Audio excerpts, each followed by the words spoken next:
আসসালামু আলাইকুম। কিছুক্ষণ পূর্বে আমি এই শরবতটা ভেজায় দিয়েছিলাম আপনাদের জন্য। যে সিড মিক্স আমরা তৈরি করছি, সেই সিড মিক্সটা আমি ভিজাইছিলাম। দেখেন কি পরিমাণ গাঢ় হয়েছে। ইফতারে আপনি পেঁয়াজু, বেগুনি, চপ এগুলো খাবেন, এটা আমি নিষেধ করতেও পারবো না। আমি নিষেধ করেও আপনি মানবেন না, এটা আমি জানি।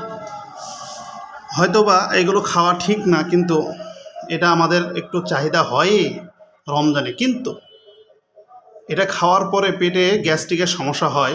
অনেক সময় দেখবেন যে অনেক সময় তারাবির নামাজ পড়তেও ঝামেলা হয়, বিভিন্ন সমস্যা দেখা দেয়। তো তার প্রতিষেধক হিসাবে আমি মনে করি এই এক গ্লাস শরবতই যথেষ্ট। তাই এই শরবতটা খেতে কখনোই ভুলবেন না। ধন্যবাদ।